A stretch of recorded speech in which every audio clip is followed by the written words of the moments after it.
Let us pray.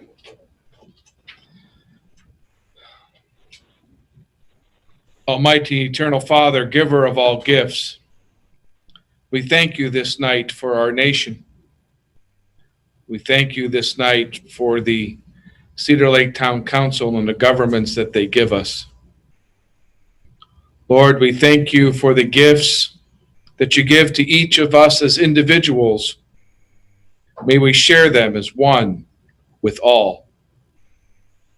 Lord Jesus, we ask in a special way this night that you have received the soul of our brother and servant of this community, Corporal Keith Wood. May he rest in your peace now and forever. And through all good things, we ask in your holy name. Amen. Amen. Amen. Thank you. All right, we'll start with the Pledge of Allegiance. I pledge allegiance to the flag of the United States of America, and to the republic for which it stands, one nation under God, indivisible, with liberty and justice for all. If we could have another moment of silence, I would like everyone to keep in their prayers the Gary Neitzel and his family. Gary is in stage 4 of Hodgkin's lymphoma. So it's a close friend of mine from Brunswick back in the day. So we wish him and his family well.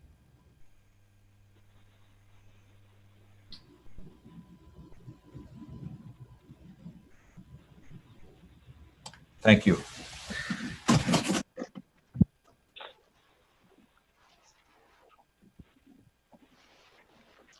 I'll start tonight with an announcement in accordance with the governor's executive order relating to COVID-19. In-person attendance of tonight's town council meeting will be limited. We have a nice crowd. We have arranged a live stream of the meeting so those interested can view it from home. The meeting is slated to start at 7 p.m. You can view the meeting via our website at cedarlakein.org/viewtownmeetings/.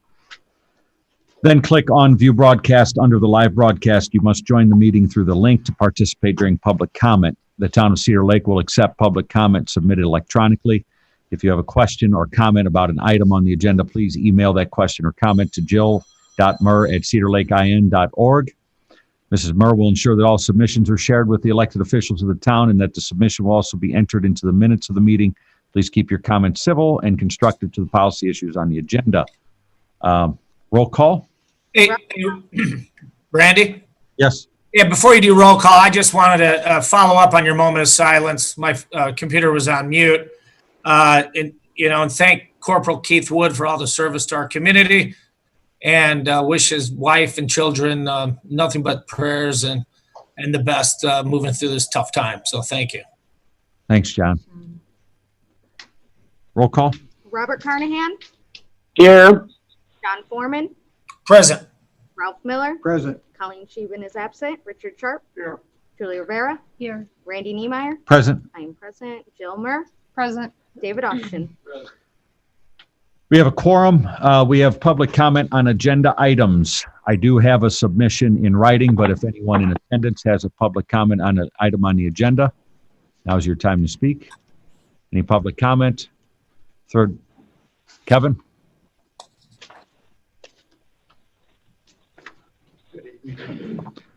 Kevin Tolt, 9725B West, 129th Place. Thank you. Information that I put together. Thank you.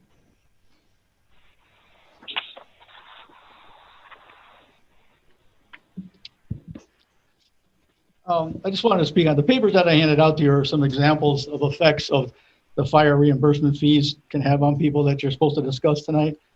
There's also papers in there that I gave you showing that most insurance companies pay little, if any, of these fees, and most cap them at a $500 limit.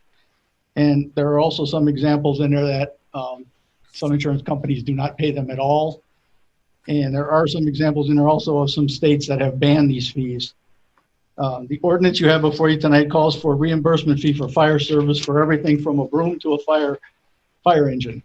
So what you were saying is if someone calls the fire department, they will be billed for those services, even though we already pay taxes to fund those services.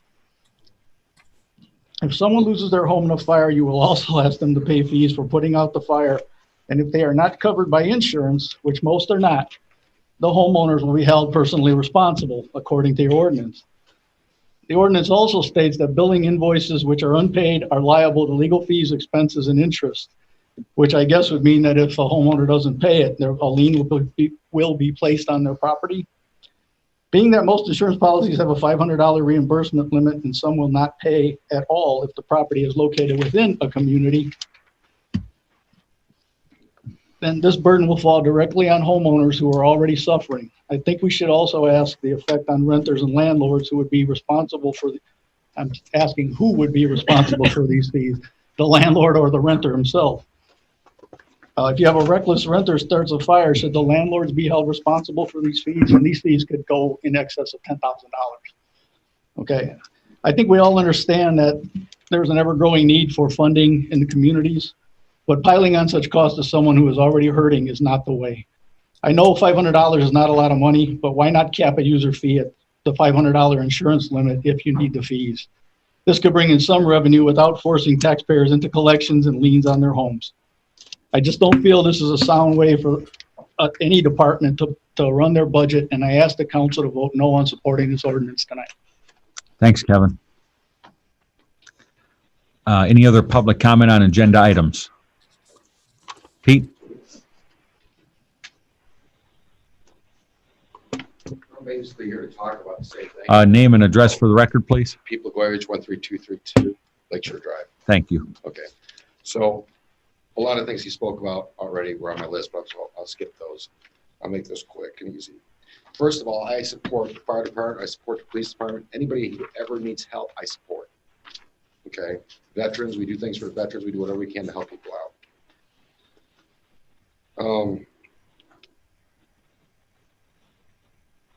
Once again, I feel we already pay the taxes to support the fire department. Okay, they might be running short, but maybe we could do fundraisers or something else. So this is a lot of money on this list. What they're charging for these things, it's a lot of money. And just like Kevin said, a lot of people won't be able to afford this. Now, suppose, let me ask you this. If something happens, like let's say I have a bonfire and the neighbor calls the fire department, who pays for it? That's going to be a good question, right? So that's something to keep in mind. He brought up landlords. That's a good question. Who's going to pay for it? If I'm going to pay for it, they're all for sale. So anyone wants to buy some property, let me know. Okay. How will your constituents be affected by this, and how will they feel about this? This is the first I've actually heard of this. It was this morning. And I got the list, and I'm like, holy cow. It's pretty unaffordable. That's really about it. I just like to know how it's going to get paid for, who's going to get paid for it. This is a lot of money. So one of the things that in the development of this ordinance, Pete, that the council was considering is that, you know, we attempted a fire territory a couple of years ago with Hanover Township. It failed. We're at a point right now in our fire department and really police department as well, public safety in general, where it is grossly underfunded. We're at the cap. We can't tax anymore.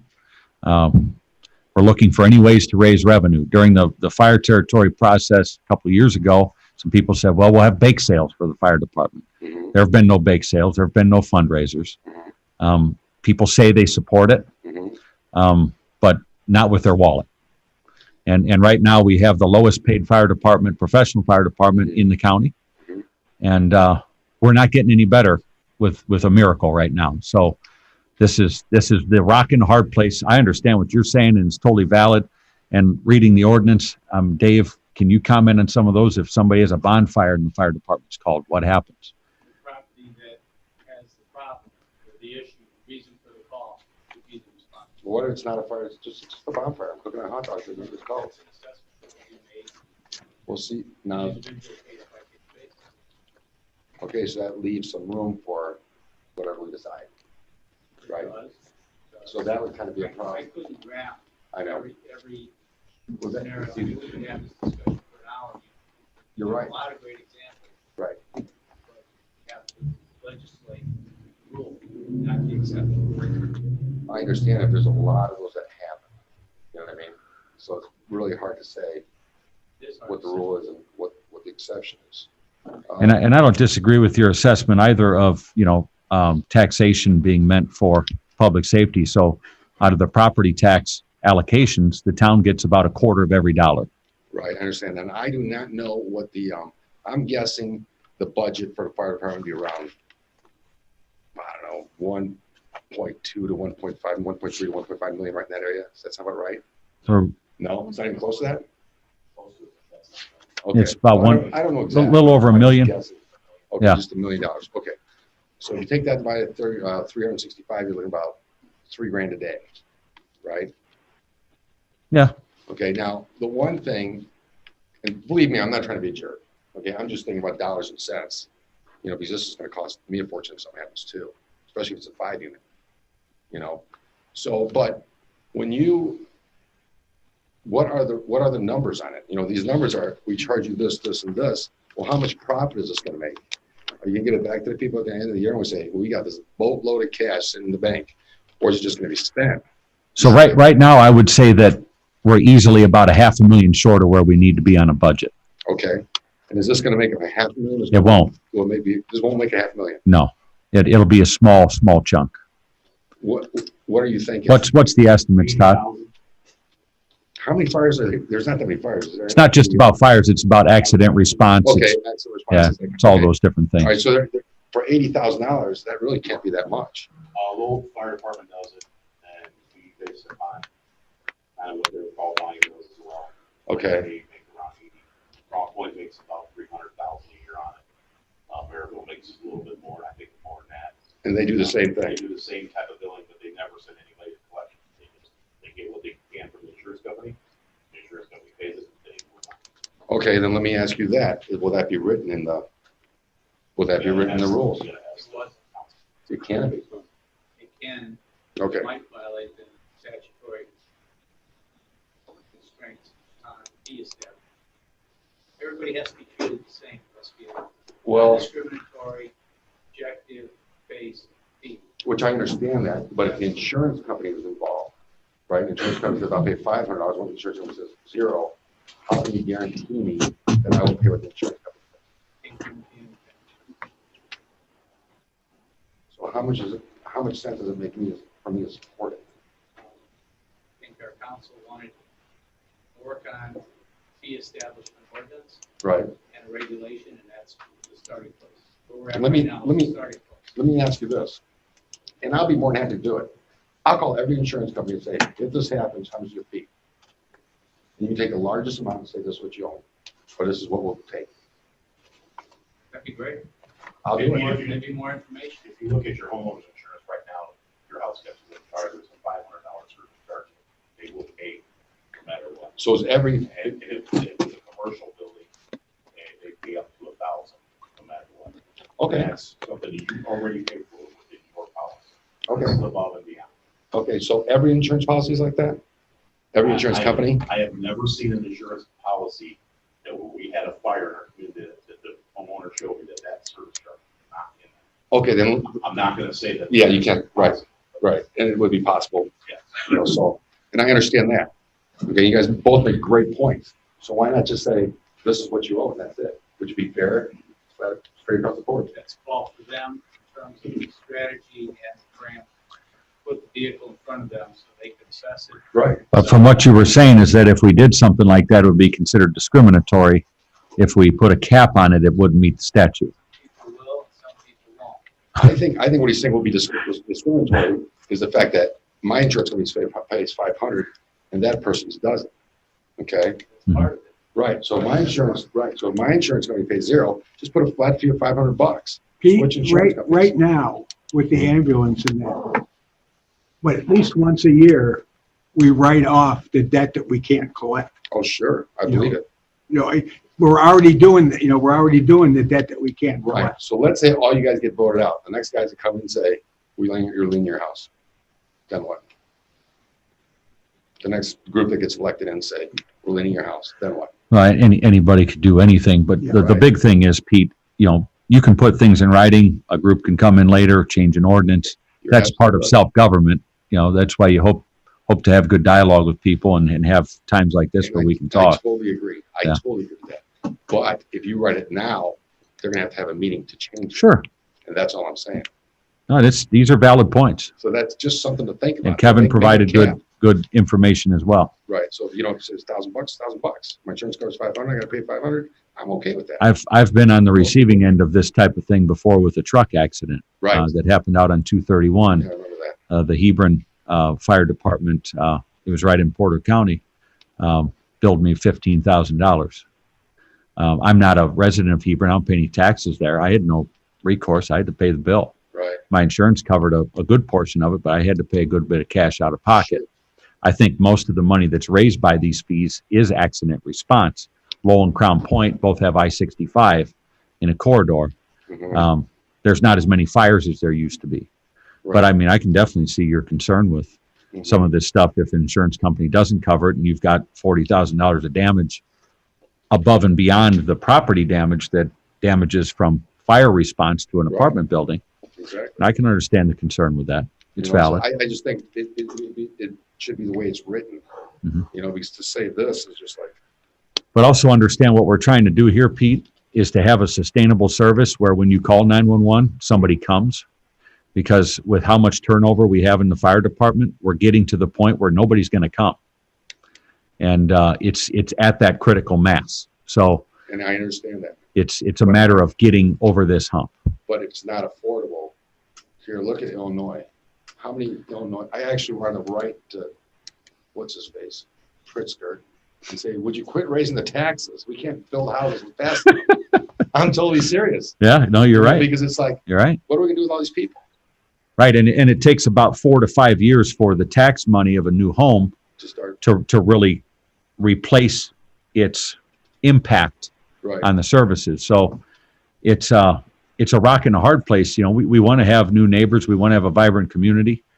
But if we continue on the current path that we're on with our fire department, mhm, our failure rate's going to go up. Our response times are going to go up. And so is it affordable to not have something in place to Which I bridge that I funding gap a understand little that. bit? But I'm just thinking, let's make it affordable, This money would have to go towards fire.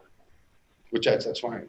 I don't have a problem with that at all. And you know what, like I said, if, you know, I've done fundraisers for a lot of people, a lot of different organizations. Nobody has come to me and said, can you help us out? And if they did, I'd say, yeah, we'll help you I out. think a couple of years ago, it was pretty widely publicized. We're asking everybody to help us out. And Yeah. we but were most told of these no. guys come to me personally and say, we want to do a fundraiser. And I say, okay, let's do it. And we put it together and we raise a pretty decent amount of cash. I'll tell you what, for girls softball, we did it every year for quite a few years, like 6 years. We paid for that new field. We raised $30,000 over 6 years.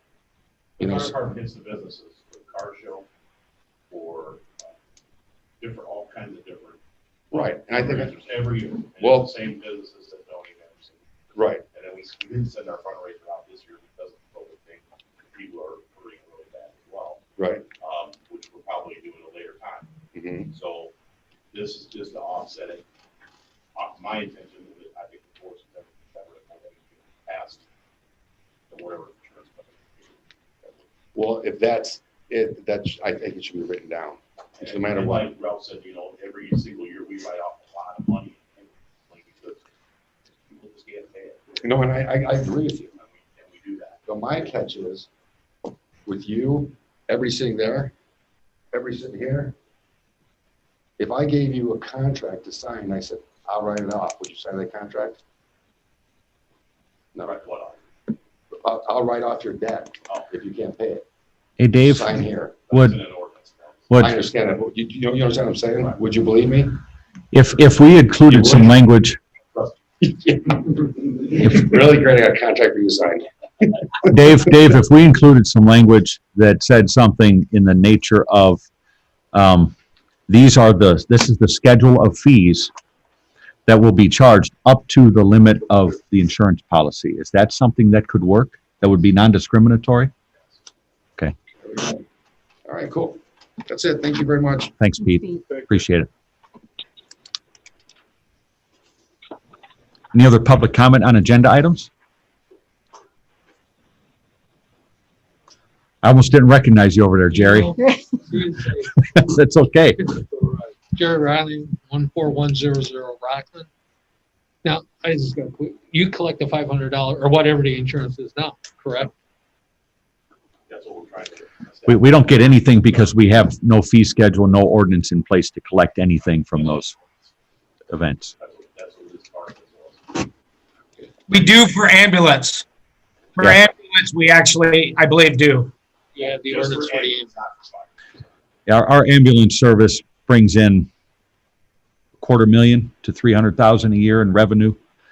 I mean, without that, we wouldn't have an ambulance service. So, I mean, there's a certain amount of taxes and a certain amount of fees in combination. But the points that Pete and Kevin made are very valid. Yeah. And I don't About have a insurance. problem. So, you know, if my insurance company's willing to pay the $500, I have no problem. You guys Sure. collect it. Sure. But anything above that is, like you said, it'd be kind of a hardship on anybody, you know. Understood. All right, thank you. Thanks, Jerry. Any other public comment on agenda items? Any other public comment? Any public comment? Public comment is closed. Mr. President. do you have something Oh, I'm to sorry, I have one written. My read? bad. Actually, there's two. There's two. Yeah, there should be a separate sheet. That one is not on agenda items, the one from Larry Henderson. I forgot. We removed that one. Thank you. Okay, so the public comment from Diane Justice, Executive Director of the Cedar Lake Chamber. I will read for the record, says Town Council members, several chamber members have posed questions about the proposed fire department service fee the council is planning to establish. I'm going to try to attend the meeting tonight, but in case I am delayed, I wanted you to have their questions and comments. These business men and women only found out about the proposed service fees a day ago and are very concerned that at no time were the charges discussed for public input. First of all, that's false. We've discussed it in numerous public meetings leading up to this. They also expressed concern that the public in general does not know of these fees, which could seriously impact them as they go through a fire. Again, it was discussed in numerous public meetings. But not the numbers wasn't given to me until Friday. Right, Bob, the fee schedule is still being worked on, but the Yeah. concept of the ordinance has been discussed almost the entire year. Yeah, well, I think what they're saying is these fees. Many insurance companies at this time include a $500 service fee, which they say can be billed by a governmental agency. Insurance agents question what you base your fee structure on, suggesting the fees seem to be exorbitant and look like a cash grab during a time of emergency when the public has been hit by an expensive fire. Several business owners questioned what their taxes are paying for, especially when you will not only be charging for equipment that can be used over and over again, but for salaries as well, which they feel should be covered by their taxes. Why should a victim of a fire, i.e. business, have to pay for a piece of equipment that has been damaged? Who determines what equipment, not only trucks, but shovels, rakes, etc., is used? Will these service fees be in addition to a new tax for the proposed fire territory? If other communities' fire departments are called in to fight a fire, will they also charge fees? An example is when East Side Shopping Center had a fire last year. Several other departments were here, some on standby. Would the shopping center's owner have had to pay for all the departments? Possible estimates suggest $25,000 to $40,000 in additional costs over the above loss. If an adjoining business has a fire, would the neighboring business have to pay the cost? If the Cedar Lake Fire Department helps other communities fight a fire, will our local department be reimbursed? Thank you for your consideration of these comments and questions. As a chamber, we ask that you consider the financial impact on local businesses, especially when a fire literally stops their flow of income. Diane Justice, Executive Director. So I can answer, will the service fees be in addition to a new tax for proposed fire territory? If a fire territory is adopted between the parties that are working on it, any and all fee structures would be a part of a new fire territory as part of the adoption. So any fee structures that we have would be wiped out and then replaced with whatever the territory would decide those structures should be and what ordinances would be adopted under that territory. So I could say that these fees would not carry over to that. They would have to be replaced and reconsidered. So the last comment was, thank you for your consideration of these comments and questions. As chamber, we asked you to consider financial impact on local businesses. And I think that one of the things that's a challenge here is we have to consider the financial impact of the local businesses also if there's no fire department to respond to a fire and the place burns to the ground. So that's part of the difficult situation that we're in here, is that $1 million sounds like a lot, but for a fire department servicing over 15,000 people, it's peanuts. It's really nothing. So it's a matter of finding the right combination of things to balance it. And, you know, those comments that Pete made and the evidence that Kevin provided are very useful in that discussion. Does the council care to comment on any of the other points or questions brought up by Ms. Jostes? Just this point, the second bullet point, as had mentioned, these fees would be used for equipment, not for salaries. Thank you. Was there any other written public comment, Jill? No, not on agenda items. Okay, thank you. We'll move to our consent agenda, which is the minutes of the June 16th, 2020 meeting. Claims, all town funds, $272,197.71. Wastewater operating, $317,036.74. Water utility, $62,623.34. Stormwater, $162,518.06. And payroll for June 25th and July 1st, $197,881.80. We have donations by Cuble's Holiday Incorporated, $500 to the Cedar Lake Police Department to purchase vehicle lockout toolkits. Is there a motion to accept and waive the reading of the minutes and accept the consent agenda as listed? Motion by Mr. Sharp, Second. second by Mr. Miller. Are there questions or discussion? Yes. The Kubota equipment, I noticed that we had like 5 or 6 claims in there. One was for a filter, and are we having problems with maintaining that doors and paint and stuff need to be bought? Is Tim here? Tim's here. Tim, could you step up to the mic and answer that, please? So Bob can hear you? Or at least give us your best shot. Yeah, Bob, there was a couple of incidents snow plowing the sidewalks where the doors were dented on the Kubota, so they just need to be repainted and routine filter maintenance and stuff like that, but nothing out of the ordinary. But that did need a little bit of service. I think it needed 2 tires and the filter and just some maintenance, keeping it looking good, because there was a couple of scrapes and scratches and dents, and we're just keeping it looking like new. Okay. It didn't require replacing it. It could just be repaired. Yeah, nothing crazy. It was all just minor repairs and maintenance, routine maintenance, trying to keep it looking like new. So that's all. Okay. Thank you. Then the next thing, maybe Jen can answer this. I saw that we paid about $37,000 to Cherville for the PSAP. Are we still paying money that we didn't pay in the past, or are we caught up with that? We are still paying a portion of a back bill to Cherville. We had agreed upon paying that out over 3 years. We're in year 2. And a good portion of that was some of the capital outlay to start the project. Then my last one is, Mr. Austin, I saw a thing in there that said 666.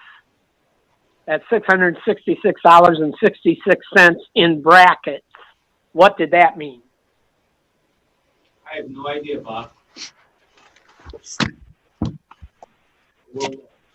Could be a bad sign, Bob. Yeah, I know. I didn't like it. That's Go ahead, Jen.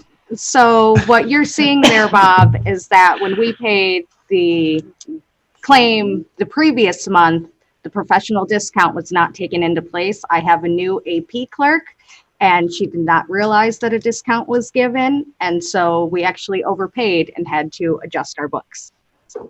Okay, very good. Any other questions or comments on the motion? Roll call vote, please. Robert Carnahan, Yes. John Foreman, Yes. Ralph Miller, Yes. Richard Sharp, Yes. Julie Rivera, Yes. Randy Niemeyer. Yes, motion carries 6-0. Thank you. Item 1 under ordinances and resolutions is ordinance 1352, emergency response billing. Could we have the first reading of this ordinance by its title only, please? Ordinance number 1352. An ordinance of the Town of Cedar Lake, Lake County, Indiana, establishing a reimbursement fee to be charged and collected from responsible individuals and entities rendered fire, safety, and rescue and hazardous material, and environmental incident response services by the Town Municipal Fire Department, repealing all ordinances and town code provisions or parts thereof in conflict herewith, and all matters related thereto. Thank you. You've heard the first reading of ordinance 1352. Mr. President, Mr. Austin? we received some valuable information tonight. As you will recall from our previous discussions here in this meeting room, we really didn't have a lot to work with. We started developing this zone rule based, be established in an ordinance. With the additional information tonight, I would strongly defer this, allow Jill and Todd and me to take the comments that they provided, and go back over this. You have a recommendation from the attorney for deferral. Mr. Chairman, I'd like to just make a couple comments. Yes, sir. So, number one, first, Jerry, Kevin, and Pete, yeah, great comments, and Diane, much appreciated. You know, and while we're trying not to kick anybody when they're down, we are a tourist town. We do have a US 41 through our community. I think what we need to do is defer this, work on it, add some language perhaps. I do like the fact that we should make it somewhat contingent on schedule fees and up to the limit of an insurance company, et cetera. I also feel as though for residents of our community, we need to think about those fees versus somebody from the outside, such as a car accident, a wreck on 41, et cetera. So, yeah, I think, you know, when it's time, I'd like to try to make a motion to defer so we can work on the language. Well, you made the motion, John. Okay, that's my, Is there a second? I'll second it. Second by Mr. Miller for deferral. Mr. Austin? I'm going to suggest, and John's ideas or thoughts are excellent, but the division of fee allocation between resident and non-resident may have a discriminatory component. We'll look at it. I don't want to let it unsaid or unthought about. Okay. sounds good. Any other questions or discussion on the motion? Roll call vote? Robert Carnahan, Yes. John Foreman, Yes. Ralph Miller, Yes. Richard Sharp, Yes. Julie Rivera, No. Randy Niemeyer. Yes, motion carries 5-1. Item is deferred to the next meeting.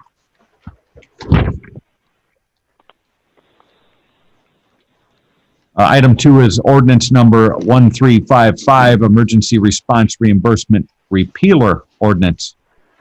By its title only, please, Ms. Rivera. Ordinance number 1355. An ordinance repealing Town Code Section 35.01 entitled Fire Department Service Charge and Town Code Section 35.02 entitled Itemization, Limit on Charge, and all matters related thereto. Mr. Austin, would this be something that also needs to be kind of tied to 1352? No, not really. This is a cleanup of town code provision that was established by an enabling ordinance in 1996. Came to the then volunteer fire company, allowing the charge to be made by that entity Gotcha. under state law at the time, Okay. cleaning up the code. Thank you for that explanation. Is there a motion by the council on the first reading of ordinance 1355? I'll make the motion. Motion for what, Ralph? Accept. Motion to approve? Yes. Thank you. There's a motion by Mr. Miller, Second. second by Mr. Sharp. Are there questions or discussion? Roll call vote? Robert Carnahan, No. John Foreman, Yes. Ralph Miller, Yes. Richard Sharp, Yes. Julie Rivera, Yes. Randy Neimeyer. Yes, motion carries 5-1. We will have the second reading at the next meeting. Item 3 is ordinance 1356 is Papis, 8029 Lakeshore Drive, rezone from RM to R2. Ms. Rivera, by its title only, please. Ordinance number 1356, an ordinance reclassifying certain lands in the town of Cedar Lake, Lake County, Indiana, for zoning purposes and amending town ordinance number 496, being an ordinance replacing zoning ordinance number 278 entitled Cedar Lake, Indiana, zoning ordinance passed and adopted by the Board of Trustees of the town of Cedar Lake, Indiana, and all amendments passed subsequent thereof, repealing zoning ordinance number 278, all amendments thereto, and all ordinances or parts of ordinances in conflict, establishing new comprehensive zoning regulations for the town of Cedar Lake, and providing for the administration, enforcement, and amendment thereof in accordance with the provisions of the Indiana State Statute. I'm going. Yeah. Passed by the Town Council of the Town of Cedar Lake, Lake County, Indiana, 15th day of December, 1989, and all amendments passed subsequent thereto. Thank you. Mr. Austin? This is single reading ordinance, and this is a zone change of the company to one lot subdivision, parcel next to north part lot site. This is a complete cleanup of use the property is. Wasn't that where Dave Harkabus lived? Yeah. Okay. Yeah, there were several residents in there. Okay. I would like to know what's the difference between this ordinance and the one down here in planning number 2. They seem to be the same for rezone. If I may. There was an updated agenda sent out, and that item under plan was removed. Oh, okay. So this is now a rezoned from RM to R2? Yes. Okay. Yeah, hey, Bob, this is what we talked about at the Plan Commission meeting, number 1. Number 2, me personally, anytime I go from RM to R2 or R1, I'm in favor. I'm totally in agreement with that, John. I just didn't know why my agenda had 2 of them. Yes, mine does too. I picked it up on Sunday as well, probably. That's when you picked yours up. Yeah, the new agenda was sent out yesterday. So I would like to make that in the form of a motion, Randy, that we accept the rezone in favor, ordinance 1356 rezone for Papis. Thank you, John. Is that an adoptive motion, John? Adoptive, yes. Thank you. Is there a second? I'll second it. Second by Mr. Carnahan. Questions or discussion on the motion? Roll call? Robert Carnahan, Yes. John Foreman, Yes. Ralph Miller, Yes. Richard Sharp, Yes. Julie Rivera, Yes. Randy Neimeyer. Yes, motion carries 6-0. Item 4 is resolution number 1259, temporary loan 2017 A, B, and C bond. Ms. Rivera, please read the resolution. Ms. Sandberg, then the floor is yours. Resolution number 1259, a resolution authorizing a temporary loan for the 2017 RDA A, B, and C bonds of the town of Cedar Lake, Lake County, Indiana. Thank you. Jen? Mr. President, this is similar to the resolution from January for the same fund. We're just stuck in that cycle where we don't get the property tax revenue to meet the debt service requirement. So this will be for a sum total of $188,346.90 to be temporarily loaned from the wastewater treatment plant special number 633 to the 2017 RDA A, B, and C Bond Fund Number 412 in order to meet the debt service requirement.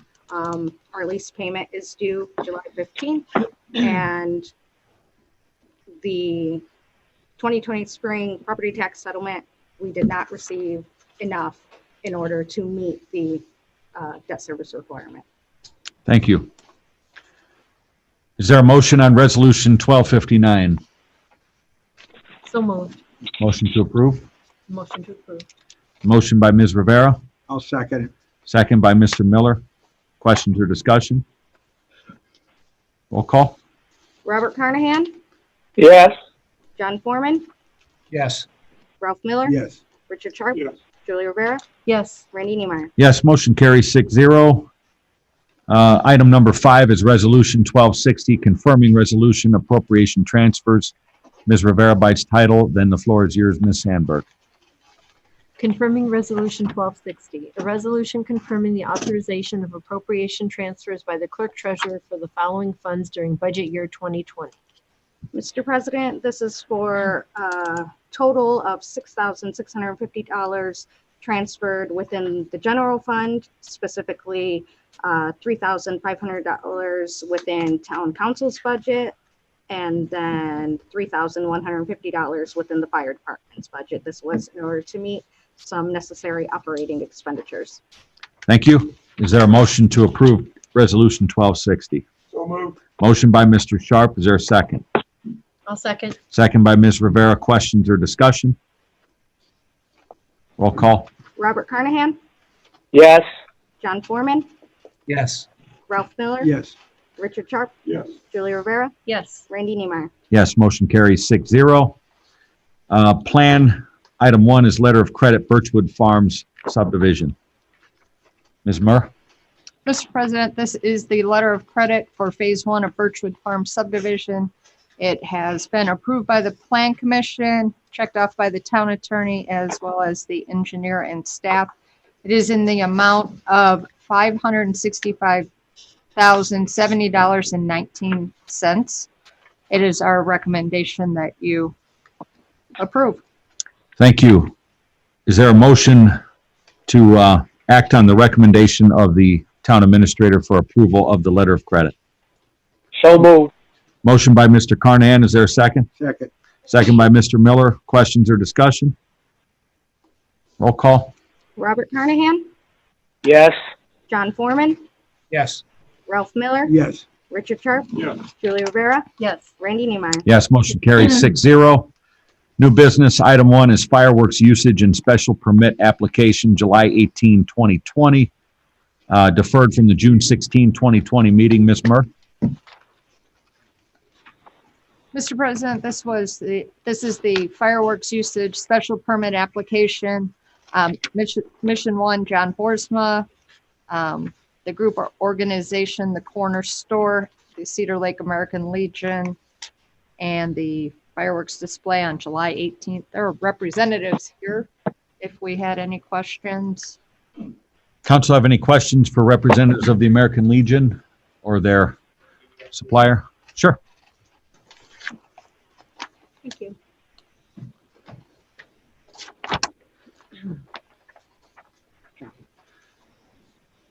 When you get done passing out, could you tell us who you are and where you're from?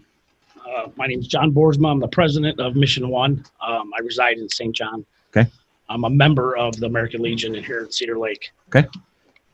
Just so everybody is clear, the fireworks is, when you say special permitting, makes it sound like it's they are Class C fireworks. Anybody can, it's the same things that everybody buys and blows off in their driveways. Where the fireworks will be held at is 250 yards away from any homes, 200 feet away from any trees. It will be on the west side of the Legion, 200 yards away from any spectators. Roped off, secured, but it's nothing like the towns hold. So these are just fireworks that you bought basically from the corner store? Yes, anybody can walk in and buy them. There's nothing big, nothing fancy. Chief, you probably know the Class B they burn hotter. They burn, the bigger ones. These are Class C. So, I mean, but like I said, we are in a big, wide open clearing at the Legion. And, I look at it that what we have all been through this year, people are just excited to have an event. And I was fortunate enough to have my event fall after all this COVID thing. And it's just a way to give back, and try to make things a little bit easier, make everybody happier. So we do have a couple celebrities attending this event. Just got notified today that Schneider, the Ryder Prider truck's coming out. It's the POW MIA truck and stuff. So it's going to be a good event. But does anybody have any questions? Concerns? I have one. Be in charge of setting the fireworks off. His name, he is here right now. He does work for the corner store. He was at one point licensed for Class B. He is no longer licensed, but it is Class C. He would be out there by himself in an open. I mean, really, we did map it all out, 200 yards away from any spectators. It'll be pretty much roped off. So It would be. We have caution tape roped off, everything. Yes. Class C fireworks, Todd, they're legal for people to purchase, right? Yep, you saw them on the 4th of July. Yeah, my whole neighborhood. There was an entire display everywhere. Yeah. Yeah. No, they go up in the air. Oh, well, no, of course, yeah, but I did receive quite a few calls from neighbors that are 100% against it. Just to let you know, there's probably one neighbor, I'm assuming. No, I did not get a phone call from him. I'm on your Okay, just asking. I might have. did call me, and then somebody on the other side of the railroad tracks did call. They were very concerned about the fire hazard, as dry as it actually is, and it's been maintaining that for a while. That's a good point, Todd, yeah. But, Can I ask a question? How many fires did you have at people's houses from the trees burning this year? I don't know, we went on 4 or 5 calls. But we are, and if you're in a driveway, there's trees real close. We are 200 yards away from everything, wide open. I guess the reason You gotta understand it also set a precedent. I have 2 other people that want to have fireworks shows, and they're in really bad spots that I can't justify. Number one, number two, utilizing tax dollars to put standby people at these locations is a council call. I did have my attorney look into this, and there is no special permit needed for this. I mean, Yeah, and that's why I asked the question I about mean, the and I am the here to play by legality. the rules because I respect the police, But the it's a chief. It's a town permit, not a state permit that you're required to get. State permit would be for the public display on Class B or more. But it is a town's call to give you an event permit. Yeah, and it is not going to be a 2-hour show or nothing like that. I mean, really, theoretically, we're talking half hour. I mean, So I guess I asked the question to the chief, if Class C are legal fireworks, people shoot them off 4th of July, what jurisdiction do we have to regulate people just shooting off fireworks? We don't. Actually, Other than the fact that you have. For- but my attorney had told me that the state laws supersede the town laws. But The state actually mandates what days fireworks are allowed to be shot off. what's the date limit for July? June 30th to July 9th. 9th. So that's, I'm just letting you know. You're No, I know. State law, that's not. No, and then you see that's legal all year round, and so it's there's so many different. Yeah, I know, Not to say that they're not shot off all year round. I'm saying it's not legal. right, right. There's certain days that the state allows fireworks to be shot. It's June 30th, I think, to July 9th. 2 weeks prior, 2 weeks. December 31st. You're not concerned about the guy that's gonna shoot this off, get carried away. And, go a little crazy with Well, I can. fireworks that weren't exactly. Well, I can promise you that I do have a legal binding contract with that person, who there will be no alcohol consumption. So, but President, I did get a phone call from a adjoining police sergeant that said that he got a phone call from your group looking for security from outside the community to be there, and he don't do that to each other, so he called me right away. So we're gonna try to see if we have some officers that are available. You were my next agenda. We're gonna see if we have some officers available to work your stuff. That for security, obviously, you know, pay them for it, but, you know, we do need officers there if we're gonna have that many people there. We have 4 security guards, and I planned on getting 2 officers to work the event. How long is the show supposed to last? The fireworks show, like I said, Chief, 30 minutes, 40, I mean, if that, I mean, it's gonna go pretty quick. We do have a live band, so we don't want the band to be shut down that long. You know what I mean? So. What time's the show? For fireworks? At dusk. 9 o'clock, basically 9 o'clock. It says 9 to 10, I think, doesn't it? Okay. No. Yeah, the application permit. Oh, from We 9 to put 10, a yeah, time- okay, a well time done. frame. Adam, are you the pyro that's shooting it off? Shooting this off, just so everybody's aware, there is no mortars. Everything's gonna be taped. It's gonna be, glued down to plywood. We're gonna line that grass area off with plywood, and it's gonna be silicone glued to the plywood. There will be absolutely zero mortars because of the tip over. There's gonna be about 6. And also because they're illegal for an unlicensed person? I believe it was actually donated, and I timed it off. It looks about 24 to 26 minutes, depending how fast I like to fill it up. I do want to state too that my foundation, we are insured for liability up to $1.5 million. So Okay. we do have that. All right, any other questions by the council for the gentleman? Is there a motion by the council for the fireworks usage and special permit application for July 18, 2020? I'd like to make a motion to approve it for the July 18th, 2020. Motion by Mr. Foreman for approval. Is there a second? I'll second. Second by Ms. Rivera. Questions or discussion on the motion? Roll call. Robert Carnahan, Yes. John Foreman, Yes. Ralph Miller, Yes. Richard Sharp, Yes. Julie Rivera, Yes. Randy Niemeyer. Yes, motion carries 6-0. Be Thank you, careful. everybody. And we hope to see everybody there too. Hopefully you have a successful fundraiser. Keep your fingers at them. Adam, be careful.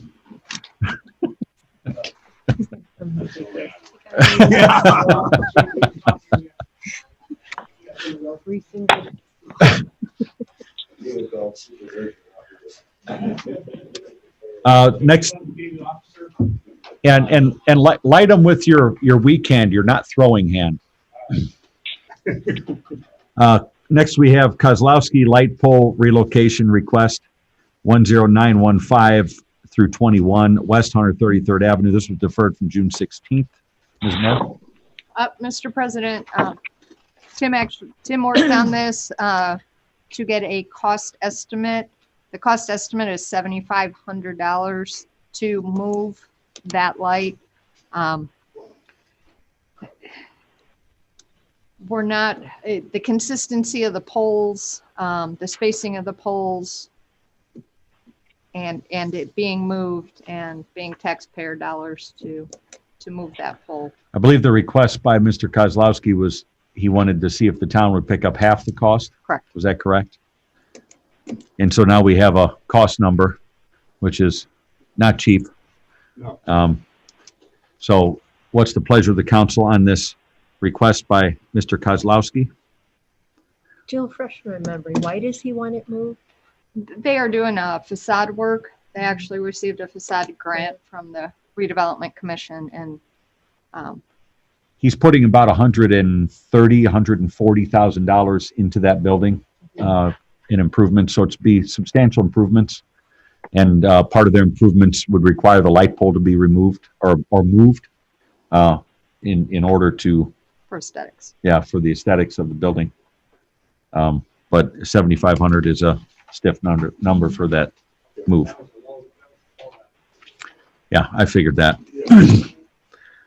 Is there a motion by the council on Mr. Kozlowski's request for the town to pay for half of the relocation cost?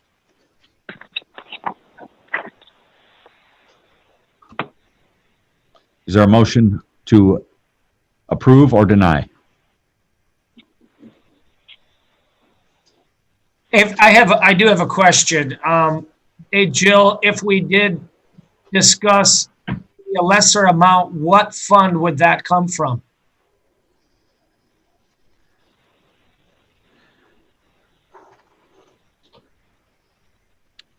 It would have to come from the general fund or from the redevelopment commission's TIF fund. It is in the TIF district. Well, I think we do have a great program with the facade grant program. Number one. Number two, 133rd from 41 to Parish Avenue is an ugly mess with wooden poles that we lost a lawsuit on when we couldn't put them behind what is now the funeral home and Burger King itself. And one more This question. is a decorative pole. Let me finish, Bob. Are we also putting decorative lights there, or are they already there? This light is already existing. This is a decorative light that he wants to have moved. Oh, it's a decorative one. Yeah, it's not a big brown pole. It's one of our decorative ones. Oh, okay. I read the letter and I wasn't clear. I see. Yeah, so they've been granted from the facade grant, I believe it was right around 20,000 Okay. already by the RDC. So this is a request for additional taxpayer support. I see. Okay. That's all I had question on. Thanks, John. Is there a motion by the council to approve or deny the request? I'll make a motion to deny. Motion by Mr. Sharp for denial. Is there a second? I'll second. Second by Ms. Rivera. Questions or discussion on the motion? Mr. President, Yes. would that include not relocating it at all if Mr. Kozlowski was willing to pay for it all? What is the feelings of the gentleman who made the motion? Tim, what's your feeling on that? I mean, I'm against moving it purely because it's symmetrical now, they're spaced out. It looks nice. It's not gonna look nice in front of his place. though, Closest I guess. place to move it is 65 feet to the West. west, which then makes, it's about 90 feet the other way, so We'll make a you're gap. increasing the distance dramatically of the lighting, so now. There's I no just don't think- symmetrical I think anything it's- there. I think that the light poles were installed to be a decorative aspect of our thoroughfare, and I think that the symmetry of them is partially there. I think maybe something that we offer them is we black out the rear of the shield so the light doesn't shine on the Shine house, into which their- we've done for a couple residents along there, so that way the actual lighting doesn't mess with the building, it just shines. So it's kind of made a couple other people happy. Maybe that would be fun. I'd be in favor of that, yeah. So this would be, would you concur with denying the request to move the pole altogether? Yes. Okay, you concur? I'll second. Okay, thank you. Thank you. Any other, Is he gonna be able to do his work with the pole there? Absolutely, yeah. Okay. any other questions or discussion on the motion? Roll call? Robert Carnahan, Yes. John Foreman, Yes. Ralph Miller, Yes.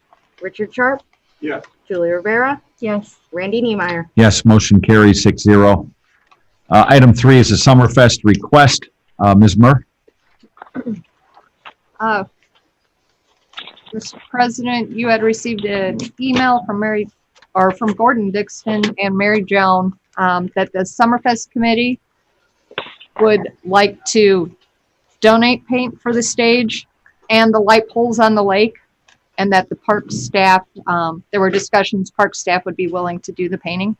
So it looks to me like, in the email I see from Mary Joan that she would like to request a donation of paint for the stage and light poles. You told me that I had a right to ask you if we can give you, we want to give you the paint. Okay. But we just want the parks to paint it, because we're not down here this year. Okay, If you saw the picture I sent you, the stage really, you've got a lot of events Yep. going on, we definitely want it to look nice. okay. Well, we appreciate that offer of a donation.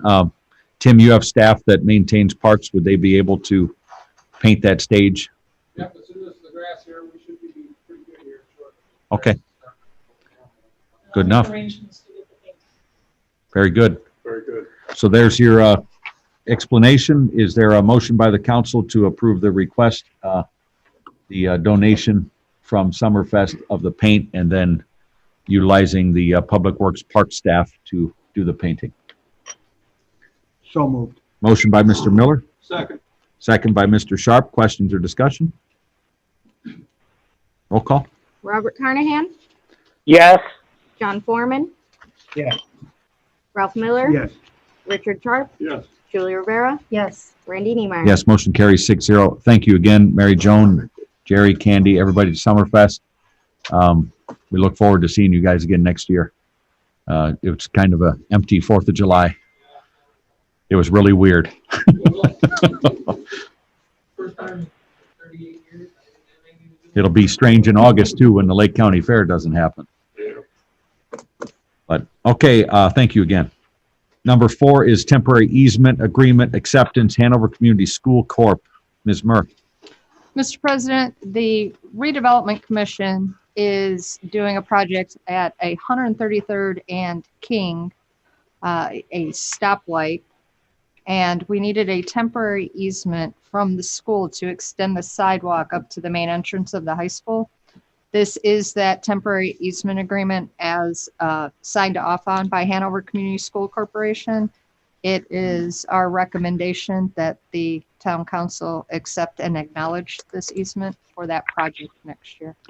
Thank you. You have a recommendation from the town administrator for acceptance of the temporary easement agreement. Is there a motion? Motion by Mr. Sharp, I'll second. second by Ms. Rivera. Questions or discussion? Roll call? Robert Carnahan, Yes. John Foreman, Yes. Ralph Miller, Yes. Richard Sharp, Yes.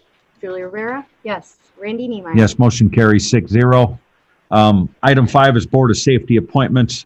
Before we go to nominations for that, I had a request prior to the meeting due to some past confusion in the nominating process, request made by Councilmember Rivera to nominate these one at a time, specifying their term. So we have one 2-year term, one 1-year term. So with that request, I would open the floor to a nomination for the 2-year term of an appointment of a member of the Board of Safety. I'd like to nominate Josh Josh, Goldberg. there's a nomination by Mr. Miller of Josh Govert. Is there a second to that nomination? There's a second by Mr. Sharp. And is to the 2-year? Are there any, Two-year term. are there any other nominations? Any other nominations? Final call for nominations for the 2-year term. Nominations are closed. We have a motion and second on the floor. Roll call vote, please. Robert Carnahan, Yes. John Foreman, Yes. Ralph Miller, Yes. Richard Sharp, Yes. Julie Rivera, Yes. Randy Niemeyer. Yes, motion carries 6-0. Josh Govert has been appointed to the 2-year term on the Public Safety Board. He is a Republican by declaration.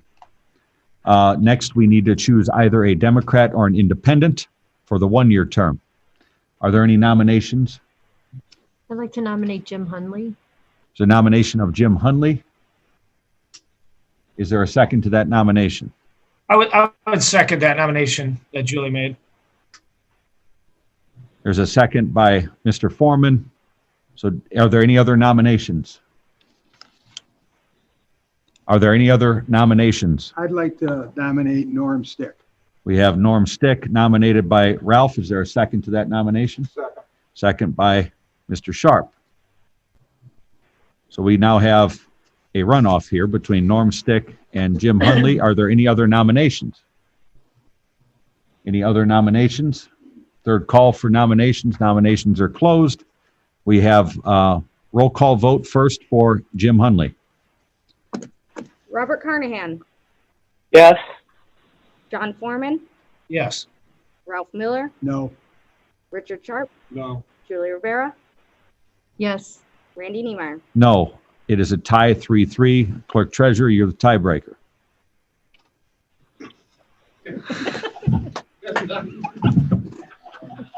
Or not. You can decline.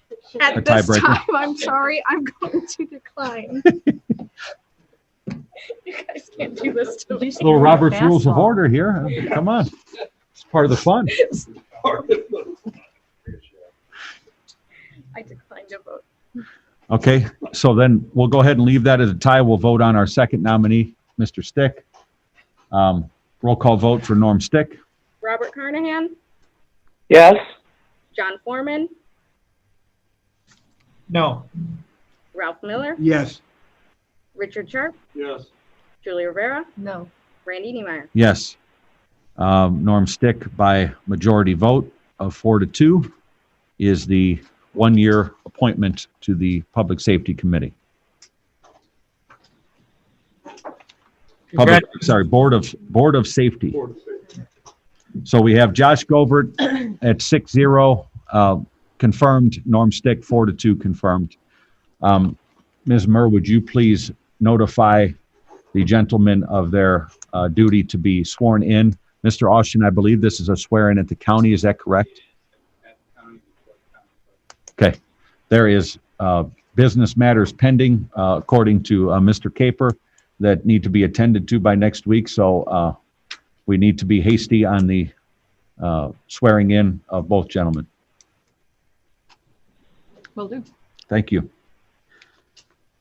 Item 6 is Cedar Lake Historical Association request. Well, before we go to that, I want to thank all the applicants. We had a great list of people, very qualified people. Rich is one of them sitting in the audience. Appreciate your application. It's nice to have talented people interested in serving their community. So thanks to that. Hopefully those who applied that didn't get accepted continue to involve themselves in the community. We have openings every year that we need to fill on different boards and commissions, and it's important that we have talented, concerned citizens that are willing to serve. So thank you. Okay, second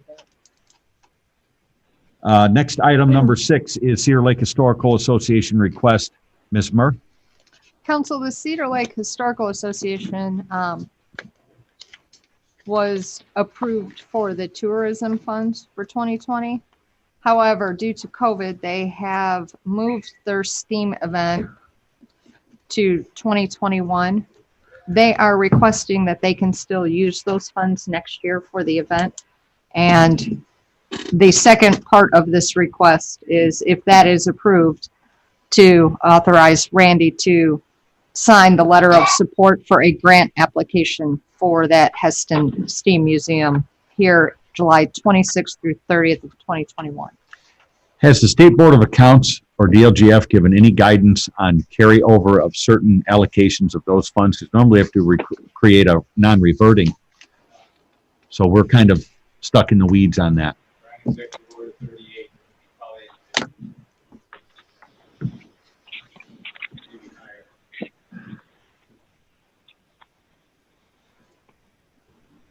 I mean, we don't really have anything else to We don't allocate even it. know when we're going to get the Yeah. money either. Yeah, True. At this point. So could there be a motion made with a contingency of receipt of the money and then transfer of that for the 2021 event? I would think that would be a legitimate motion if somebody cares to make that. I'll make that. Motion by Mr. Sharp. Is there a second? I'll second it. Second by Mr. Miller. Questions or discussion? Roll call. Robert Carnahan, Yes. John Foreman, Yes. Ralph Miller. Yes. Richard Sharp, Yes. Julie Rivera, Yes. Randy Niemeyer. Yes, motion carries 6-0. All right, reports. Item 1 is town council. Bob, any reports? We gained 1 point on the census. We're now at 73.4. And Indy Gonzalez is out trying to promote this. And she wants to make flyers and pass out. I posted on Facebook how important it is. I don't know what more I can do. You're doing everything you can, Bob. Yeah. It's just a matter of people doing their duty to fill out the forms or respond online. It's pretty easy to do. The phone number is 844-330-2020 to do it on phone. All right, thanks, Bob. Appreciate All that. right. Any other reports? No. Any other council reports? I have a report on the fire territory. In the last meeting, we passed an MOU with contingencies in a conversation with the Crown Point mayor. It's his request that the working group of the fire territory cost share in the first initial engagement equally. The initial engagement will be a single scope that we're going to be working on a conference call July 9th and be reported on at the next council meeting. The scope will be a discovery based engagement to closely analyze all of the assets, current revenue streams, current expenditures of each taxing entity's commitment to fire and ambulance services. So it's basically a data gathering engagement that we're going to make with a financial advisor. Mr. Uran has asked that we equally share in that first engagement, and I concurred with that. I thought that it was a decent way to approach this to get us all on the same page. So I would ask the council to consider rescinding that contingency of the allocation being based on population. Is there a motion to rescind that contingency? I'll make the motion to rescind. I'll second. Motion by Ms. Rivera, second by Mr. Sharp. Questions or discussion? Roll call. Robert Carnahan, No. John Foreman, Yes. Ralph Miller, Yes. Richard Sharp, Yes. Julia Rivera, Yes. Randy Niemeyer. Yes, motion carries 5-1. Based upon our last investigation in the fire territory, I believe our initial engagement was about $10,000 on that discovery phase. It was a little more detailed than what we're after now. So it shouldn't be an overly expensive item, but we won't know until we put together an RFQ on this, which is what we hope to come out of our July 9th conference call with, so we can consider at the next council meeting. Go ahead, Bob. No, that was me, Randy. I actually wanted to just mention that I did get an email from Sue Slifka in regards to the lake water quality. She wasn't able to find any testing for this year, and she sent some attachments. So I had forwarded to you, Jill, but if we could reach out to county and find out when they've tested, if they're testing, et cetera, that would be very beneficial for the community. So as it's getting pretty warm and that lake is pretty green. John, when Rick Bates did it, he used to send me a report every week. But then after he retired, they still do it on Thursdays. And the counts down in South Shore was polluted and our beach was polluted, according to the Lake County Health Department on June 25th. So they should have done another report on July 2nd, but I haven't seen that. Yeah, I feel And like it's on the public know these things, all right? It's on the Indiana government website, those things, and there's all kinds of people commenting on Facebook about this. Oh, okay. I did not know that. I'm just replying from Sue Slifka's email that she sent me on 6/25. So, and I had forwarded to you as well, Jill. So if you could just follow up and do whatever that makes logical sense. No. Thank you. Council Affairs. Council, we will continue to move forward and work on the upcoming budget cycle and analyzing any revenue shortfalls that we may experience with COVID-19. Tax collections have just come in, so those are still being reviewed coming off of the holiday and the collections just being received by Jen last week. Okay, thank you. Stormwater. Stormwater, we continue to work on all of the projects that were discussed. They were all brought up to the Stormwater Board meeting last week. Don continues to work and analyze those. There's one of the projects on Colfax. The property owner was not in favor of the recommended solution, so we are looking at some other options there. The one on 142nd, we're looking at costs on that one as well. And then there was one that was completed in Havenwood on Fawn Court. Yes. There's been a number of them that have been checked off the list, so I appreciate Tim, you and Don and your staff diligently working on those. So far, hearing from people that you guys have worked on has been very positive. So far, everything's working. Hopefully, when we get a little bit of substantial rain, it continues to work and that we can continue to move forward. Yeah, it's nice. They also worked on Washington Street and Lake Shore. It's good. There's a lot of good work being done. The street department did that. Great. I have another item under committees. In speaking with Chief Fisher, I'd like to get a meeting together, hopefully on July 17th. I think that's before you are out, Chief. Yes, of the Public Safety Committee, as well as 2 members of the new Board of Safety. So it'd be a committee member of the Board of Safety, a committee of the Board of Safety, and then Chief, you and whoever else you bring. What time would work? Would we be better in the morning, afternoon? Ralph, you're on the committee. What day of the week? were you It's the thinking? July 17th. It's a Friday. I would have to have evening on the 17th, anytime after 4. Okay. Anytime after 4. Okay.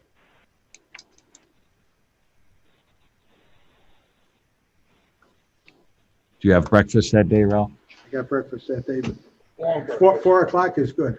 4 o'clock? Can you do 4? Mhm. Bill, can you do 4? Charlie, can you get any 2 of you of the 5, just so we don't have a quorum?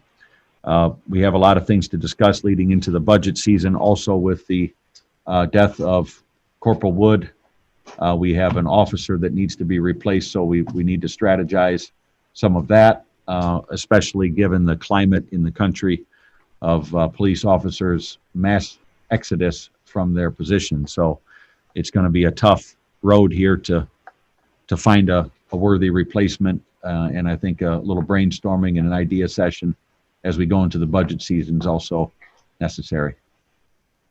Thank you. Hey, Mr. Chairman, I did have one other thing on the committees as well, whenever you want me to talk. Randy, is that who that be? No, that one's just police, but you sent us an email, and I want to look at possibly the following week on some of your facilities issues.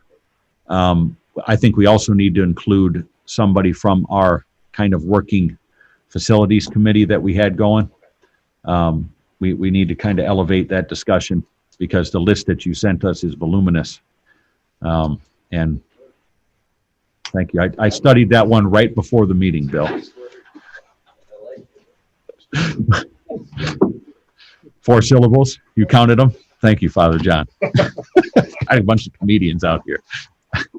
So if we could work on that following week, check some dates. Julie, Ralph, check some dates. And that way we can go through Todd's list and give it ample time. Thank you. John, go ahead with your committees. Yeah, I'll be planning a eco restoration committee in the next few days. I reached out to a couple of the council folks, a couple of the committee members, but we basically have like a 4-task plan that was put together via Christopher Burke Engineering. The one gentleman from the Dredging and Lake Management Company down in Decatur, Illinois, Peter Barini, that we met with a few months back, as well as a couple of other people to do some testing, try to kick something off in July. It may slip to August, but I think we have a viable plan to move this ball into a conceptual plan and take a look at what it would look like from a different angle, as we've kind of been discussing off and on throughout the last few meetings. So I'll report more on it. Hope to have something to vote on to get this plan kicked off within the next 2 weeks to a month. Thanks, John. John? Yes. The report shared with the other committee members? I'm not sure Jill was able to email them as of yet. I just made the request the other day after we met. Not yet. It'll go out tomorrow. Okay, thank you. One more thing, Charlie, when we do schedule time with the fire department, again, we would like a committee of the Public Safety Board available for that as well. Yes, yeah.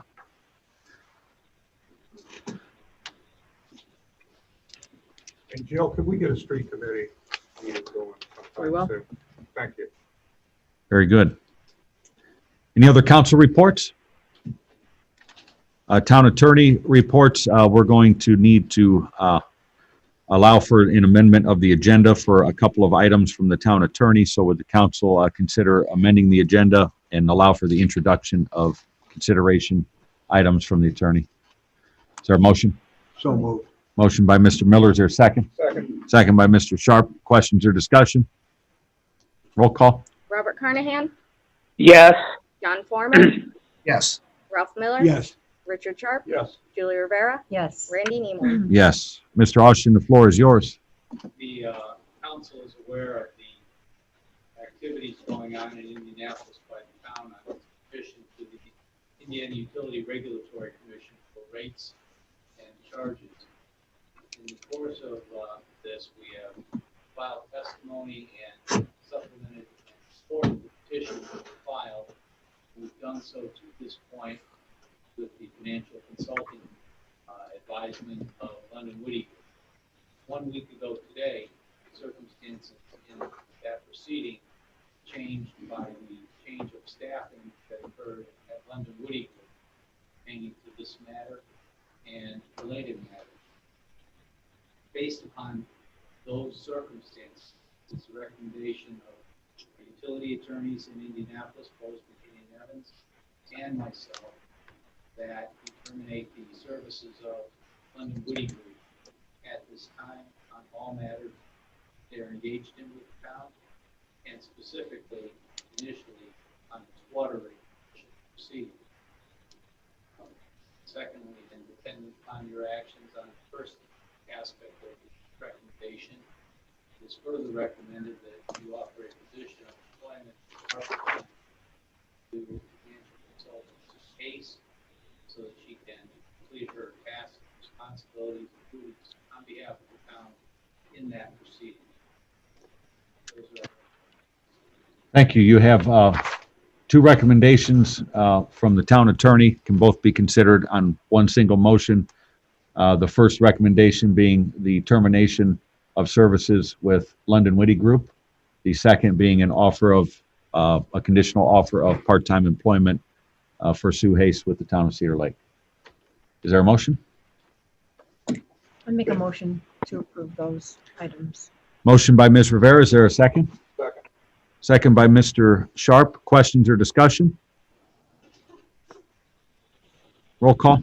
Robert Carnahan, Yes. John Foreman, Yes. Ralph Miller. Yes. Richard Sharp. Yes. Julie Rivera, Yes. Randy Neiman. Yes, motion carries 6-0. Thank you. Any other reports, Mr. Austin? Did you consider that a point We did. motion? That was Yes. the entire Yep. That's how we introduced it. Yep.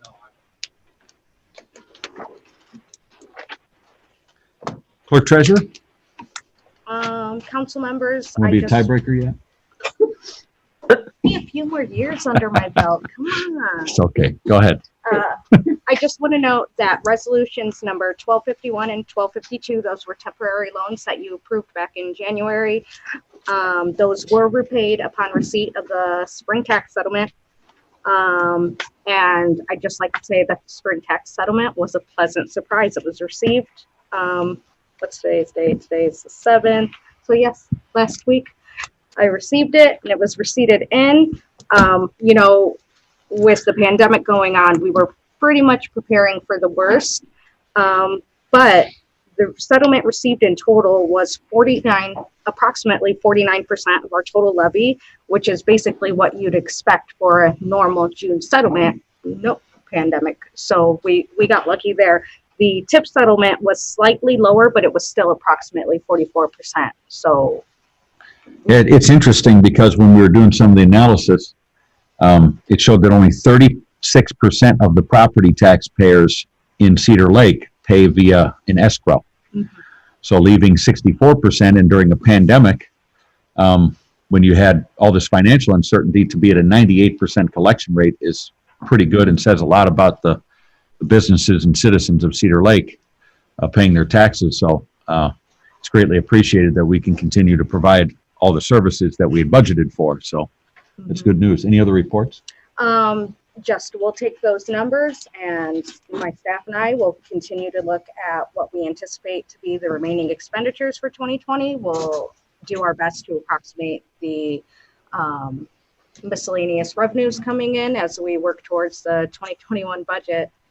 You know, we'll start going into multiple council affairs meetings, hopefully, to really get a handle on what we all anticipate the future to look like for the town budget-wise. And hopefully we'll have our new part-time employee participating in some of those. That's all. Okay, next, town administrator, No report. director of operations, Mr. Kubiak. Police department, I'll be clear on this, you guys have a copy of the packet. Mhm. So you have the May 2020 year-to-date 2020 incidents and calls for service report. And 102 incidents, 16 other agencies. Most of those are fire and EMS related. We had 208 citizen assessed, 18 complaints, 130 ordinance, 70 related to persons, 36 related to property, 191 traffic related offenses, and 11 of them were non-classified. We had 54 state citations written, 66 warnings. We had 24 total arrests, filed 31 charges, 17 misdemeanors, 5 felonies, 1 infraction. 8 were not classified as something to do with the reporting system that we're working on. Get rid of the not classified ones. It's just data sharing. That's our year to date. We've been in conversation with Jen for potentially looking into vehicles. So I know that we're worried about tax revenue, and so we're just starting the conversation again. I know that we have that meeting in the public safety committee and talk about that as well. So it needs to be done. You did request last meeting. You requested to get some of the costs with current vehicles. Unfortunately, before I took office, the numbers were not put in accurately in the system. They are now. So we're trying to backtrack some of those numbers to show cost savings. But I have 3 trucks that are at 100,000 miles right now, starting to rust pretty good. They're 6 and 7 years old, so we got a lot out of them, and got some really good bids from Thomas Dodge, because we won the state bid for trucks.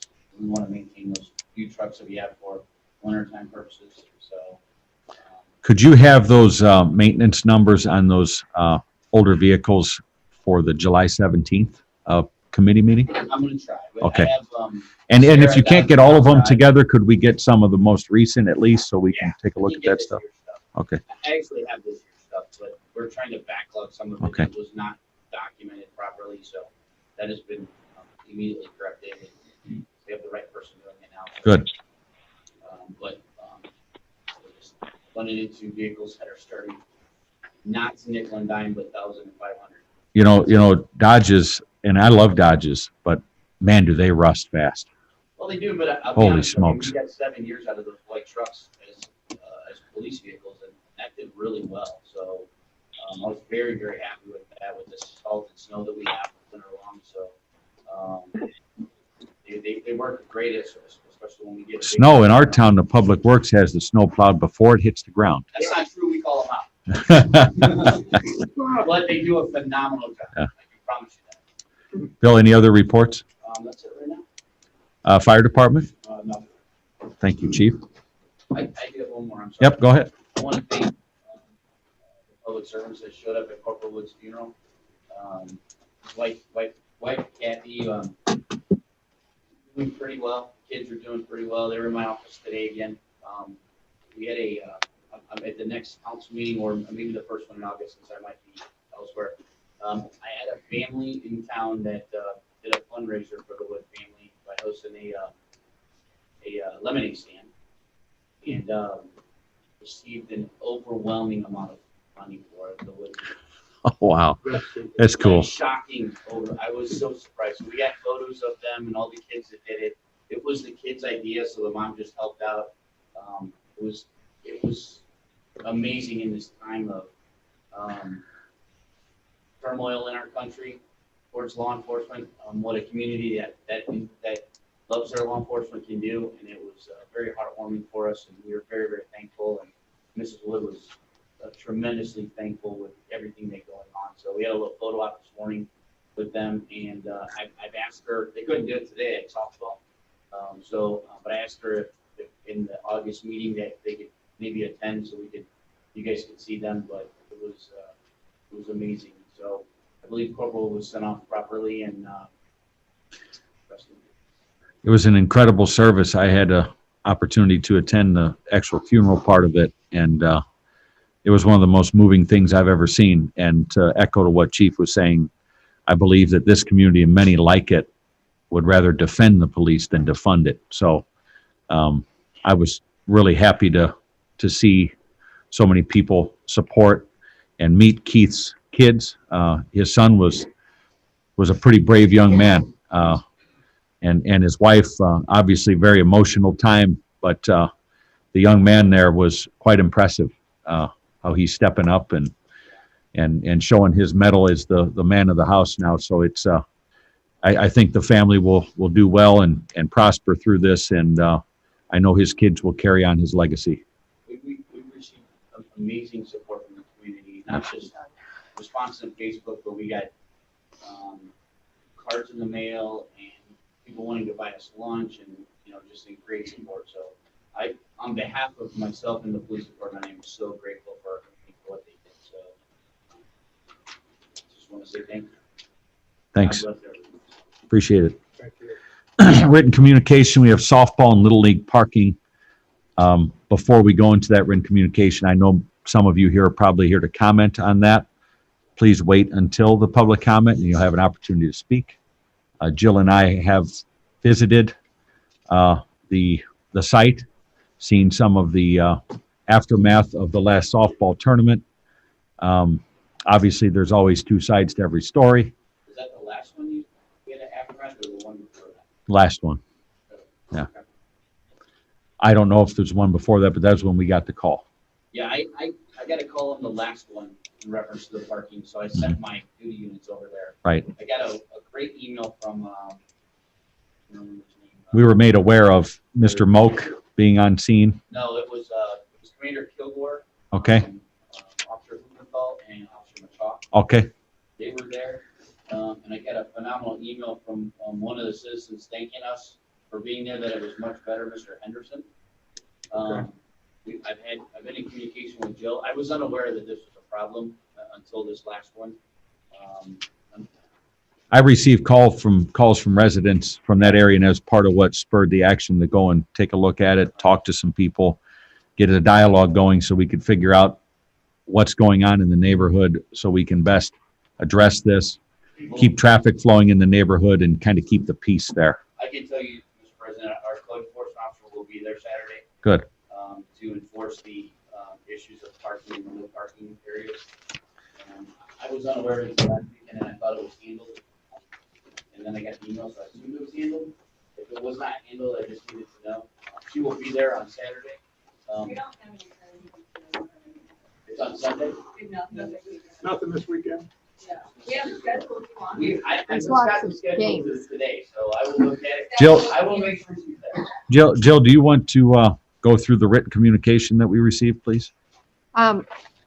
We received an email from Kelly Henderson on June 16th.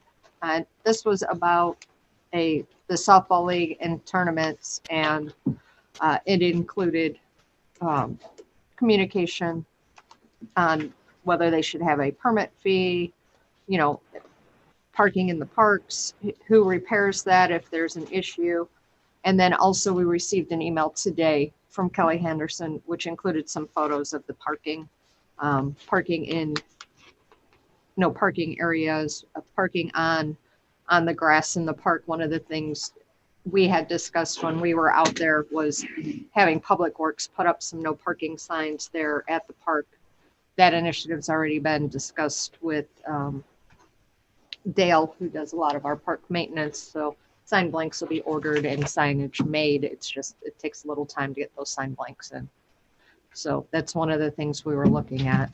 And the comments I got from neighbors in the neighborhood were, they're all supportive of Little League and softball, having their events, having tournaments, the kids having a good time.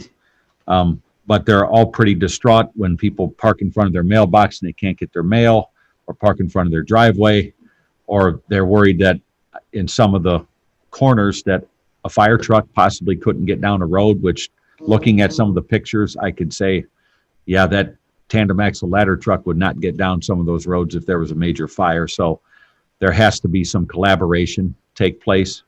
Our first duty as a council and as a town is to protect the public safety of the community and the property rights of the property owners. So that will be our first and foremost priority in this. And if people can't resolve the parking issues peacefully, then people like Bill have to intervene. If our fire chief sees a public safety issue where his trucks can't access certain areas, the town will have to intervene, and there will be some very strict parking rules that will have to go into effect in order to make sure we protect the safety of the community.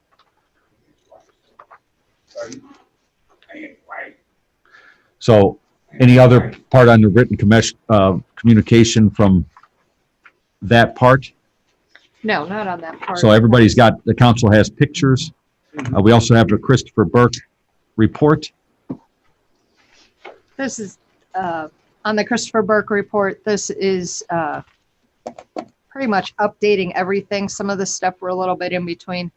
We finally may get our closeout letter on 133rd Avenue Phase 2 from INDOT. Wow. So that would Already? be wonderful.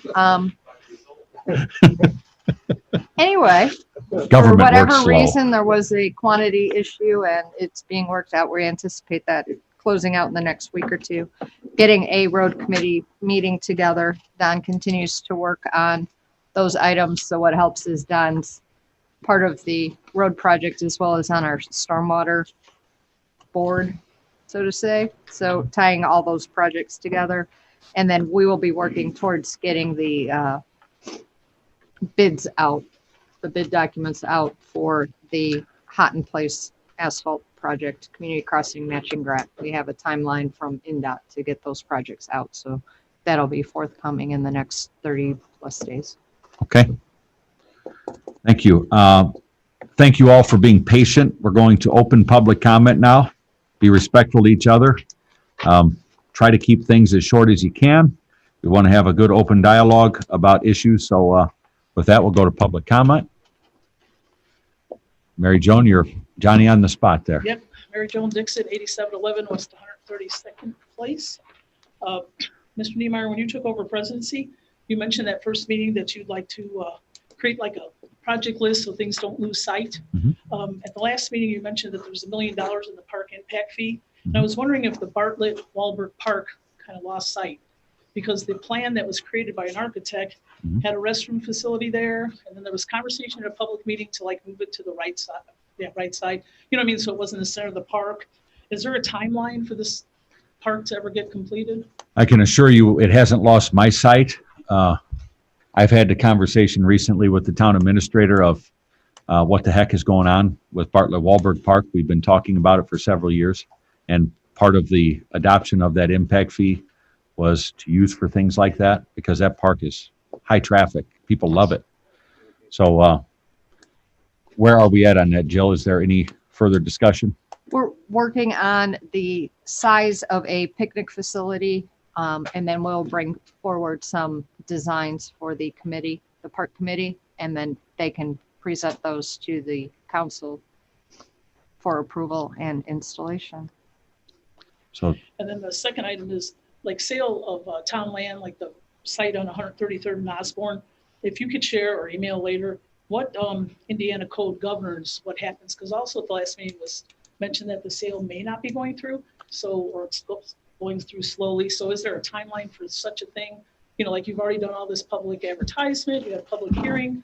So if it doesn't go through, then you start all over again. So if you could share with me the Indiana code, then I could read it. I just don't know. the bid was awarded to Mr. Teal. And I know we were working on closing. Dave, can you comment on those timelines? You'll find it there in disposal of real property section. Okay. Again, I don't remember that exact citation. Okay.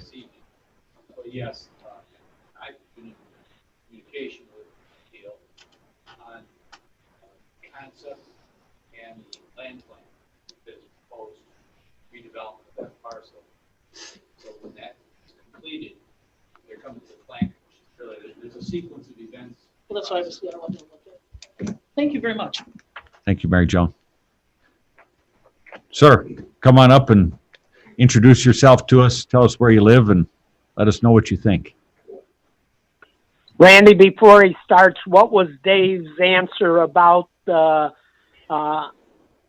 Teal's purchase of the property? It was that there are processes ongoing.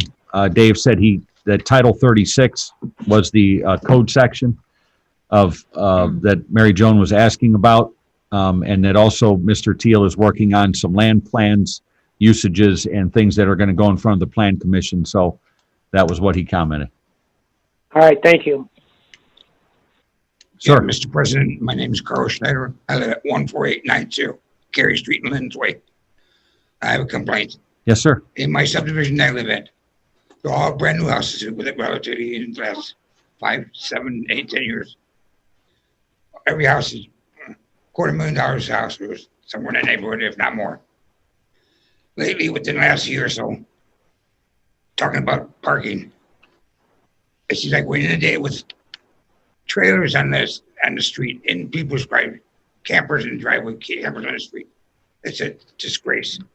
We're paying good bucks, paying big dollars in taxes. I know my taxes probably run about $2,600, $2,700 a year. I don't pay as much because of my war disabled veterans. Okay, so but I get a break. But most Thank you people for your don't. service. You're welcome. But still, it looks obnoxious and it hurts your eyesight to see far, and driving, it's not safe. So I'm glad you brought this up, sir, because I had a complaint from another resident in Lynn's Way Okay. about a work trailer that's been sitting on the street in the same place Yeah. for the last 8 I don't months. care if they're priced or not. That's bull. They should get the hell out of here. If you could afford something like that, find a place to store it. And I've also heard stories of, like you said, RVs that have been parked on the street for And months on at a their time. driveways. Yeah. They don't belong in driveways. So, They belong in the storage facility. so what is, Bill or Dave, can you answer what exactly, what kind of enforcement we could exercise in that neighborhood with some of these vehicles parked? I can start by saying that this was proposed to the council years ago to have this as an ordinance to not allow campers and boats to be sitting in front of the house. And it was completely shot down by the amount of people that came in from the rest of the community. So as long as the vehicle's properly plated and in the camper's case properly runs statutorily, we can't do anything about it. Can you change it? You have to have them. Would you What, change it, what, please? what about parking these vehicles on the streets? You can regulate that, but you have to regulate it. The traffic code has to be updated to mandate that. I wish you would do this.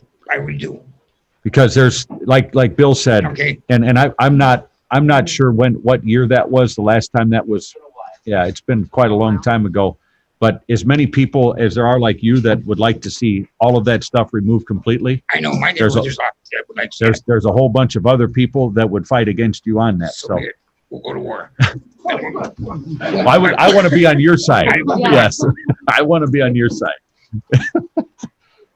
We'll have to consider that, discuss it, make it as a work session item, and see what the best way to tackle some of that would be.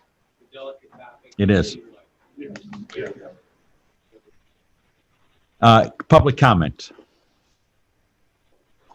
Richard Teal, 11363 West 135th Place, Cedar Lake. Just to answer a little bit of Mary Joan real quick into the town.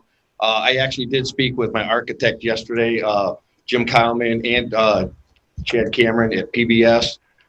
Supposed to have something done by the end of this week. They're pricing out the job for me right now with the building and stuff, because when I do come to the town and plan commission, I don't want to come and, basically show a building that I can't afford. So basically they're getting, everything from interior, exterior. I already have my elevation, what the building's going to look like. They're just jobbing it out and everything and getting estimates for me. And of course, nothing works in my timeline. I wanted this done a couple months ago. And so I'm at the mercy of schedules. Mr. Kyleman's a very good architect. Yeah, absolutely. Really We good. love what he did for us, presented several plans. Good. But I'm supposed to meet with them next week, and that's where we're sitting with that. Good deal. Thanks, Rich. Mr. President, we have had a pandemic in us since Rich was awarded. I don't recall any pandemic. Just saying. Thank you, Rich. Public comment? Any other people like to speak? Father John? Father John Kowalczyk, 10717 West 134th Place. I'm on the street that leads to the softball field. Mhm. I love watching the softball games. Watch it from my back porch. It's awesome. I wouldn't want to watch it outside because of several reasons. One, when people do park on my side of the street, and that's the side you're supposed to park on. And yes, they do park in front of the mailboxes, and most Saturdays we don't get mail if there's a tournament, which is okay. I get my bills on Monday. But I know the softball people and the tournament people tell the folk to slow down. I know that. Okay? They don't. They don't. I know there are cars that have gone 40, 50 miles an hour down that street. I know that. And it's one lane at that point in time. Mhm. Okay? Is there a way? I know that when we had the detour, there were the temporary bumps that were behind, I want to say, McShane's. Is that right? Yeah, it was on. Okay. And there was another one on Hilltop. Okay. If you could find those, even though they're worn down a little bit, and put them down 134th Place, I'd say extra prayers for you anyway. I'll do that anyway, but I'll say extra prayers because it would force the people to slow down. Okay. Some of those tournaments are with younger participants. And we know they like to run out and get things if something falls in the road. Thank God nothing has happened. Thank God. But truly, it's not an if, it's a when. Yeah, and those are some of the same reports that I got too, Father John, and I've always been in favor of speed humps rather than speed bumps, but humps are more permanent. The things Right. are temporary. But for the softball season, it's probably a pretty good idea on a temporary basis to put a couple out there to slow people down, because I've heard the same complaints is that you got a one-lane road and you got people flying down it. One of the residents said, can you put some speed limit signs on the side streets instead of just the main streets? But I don't think people pay any attention to those anyways. They don't pay attention to the stop signs on Osborne. Okay, police chief. They don't pay attention to the stop signs off the side streets. They don't. He's sitting over there right now like Roscoe P. Coltrane with that look on his face that we're going to be cuffing him and stuffing him. You could. Again, it's the speed. It's the speed, and I am worried. Yeah. I am worried. I don't have little children anymore. My youngest is now 23, but when I did, when it was tournament time, they had to play in the back. They couldn't play in the front. So one of the things that we talked about when Jill and I met there, and we actually met with Adam on site as a representative of Little League, he had some concerns about their opening day and some trying to figure out how to get everybody in and out of there. One of the things that when you have success like the girls softball has had, and it's been great success, they've drawn a lot of positive attention to our community. The Hanover softball program and other softball programs have benefited from people that are working hard to do the right things for kids. And they're doing a wonderful job. They are. They're doing a great job, and I think it's important to stress the positive, but there needs to be a greater collaboration, kind of a community collaboration. And one of the ideas that just came to my mind was, and again, this draws from some of my own personal experiences being part of large events, is that when you don't have enough parking, you have to collaborate with other people to create the parking. So if there's large softball tournaments, just an idea that I threw out there when I was talking to Adam was, why not collaborate a little bit with Hanover Central, see if you could use their parking lot, and if you could rent and pay for a bus driver as a shuttle service. I understand that nobody wants to walk, but we just don't have enough parking in the neighborhood. And if we don't want to see the tournaments disappear, because it's great activity in the community. And it's fun to have that sort of spirit in the community. But finding a way to collaborate and put ideas on the table that will help to spread out the parking to give the residents of the neighborhood an opportunity to feel better about what's going on in their neighborhood. So that was something that we just discussed and said, that was an idea. I don't know what the validity of that idea is. I'm not in on those discussions, but it's something that I would hope if people from softball and Little League are here is that if you have big events, collaborate in a big way. Get outside the box and do things that create kind of a team approach to getting people to these events. And that was something I thought that could help cut down the amount of traffic and also create a little better enthusiasm around it if people weren't so nervous about it. But parking is a premium. Yeah. Parking is a premium. And because of space, they literally park up to the stop signs.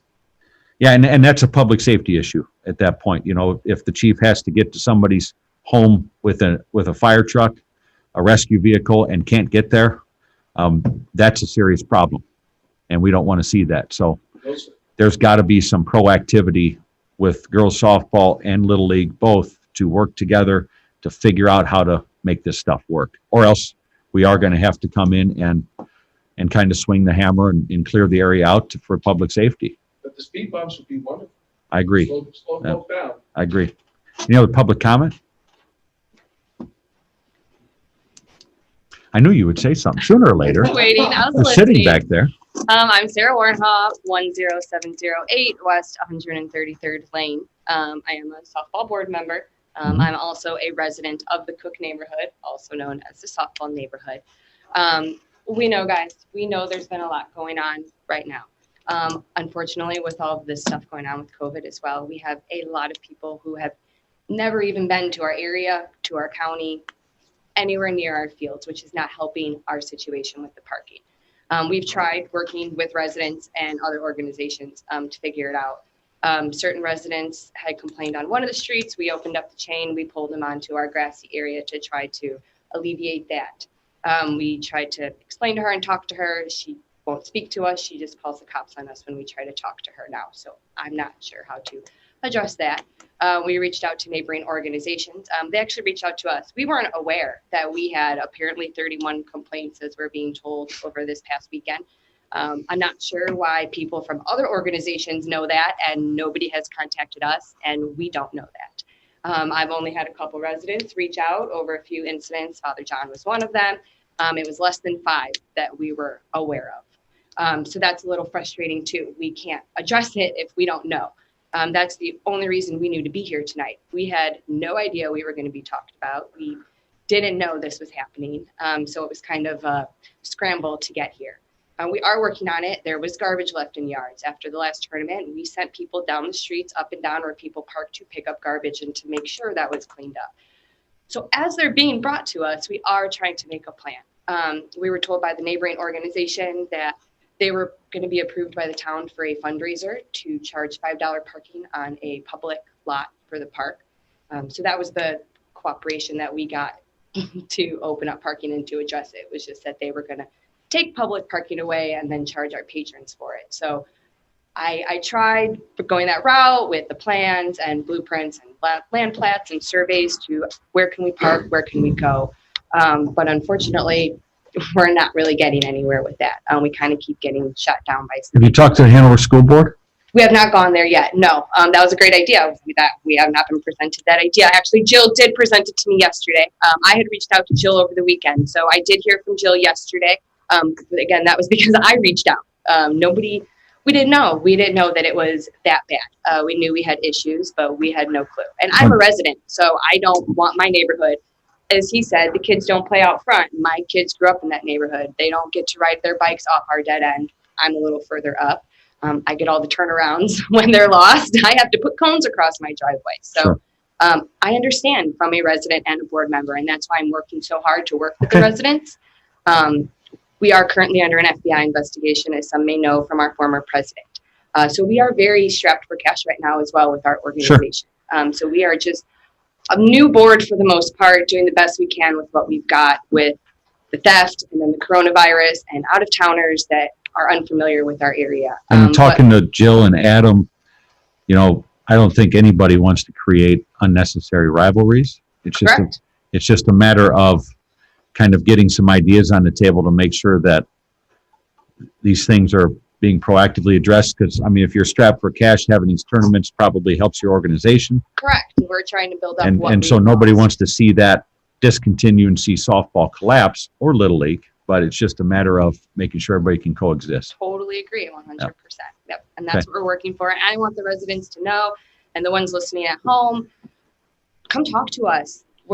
Call us, email us, reach out to us. We are willing to work with the residents. We just need to know. Come talk to us. Can you give some contact information to Jill? That way, if Yes. residents call here and they want to contact you, they'll have a way to do it? Absolutely. And the Okay. police department should have all of our contact. We updated that with Carl back in October when we were going through the beginning of our theft case. So they have all of our contact information on file as well. So we were just a little frustrated that we were unaware that it was so bad. And then it was all of a sudden just this whole thing. And we had no clue. So When we I do was at the apologize. fields the other day, I kind of felt like I stepped back in time 30 years, and I saw Coach LaRocca there, and he was one of my coaches when I played when I was 14 and 15.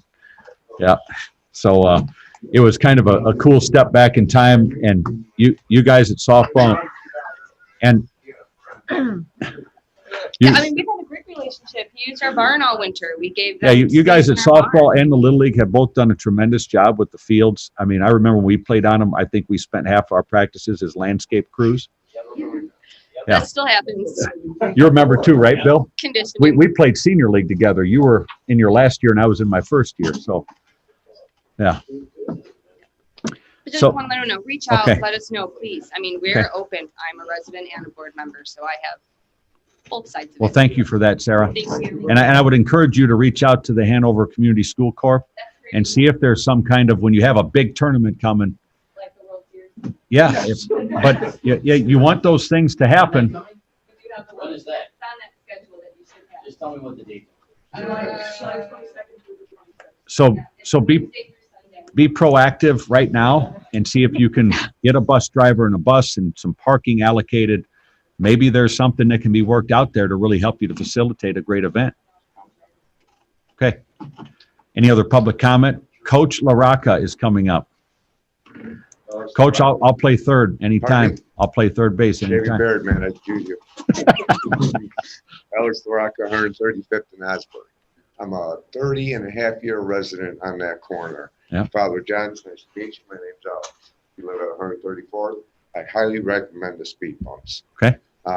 For years, and I'm sure the town and the police have heard from Mr. Henderson for a long time now. He's been trying to police that corner.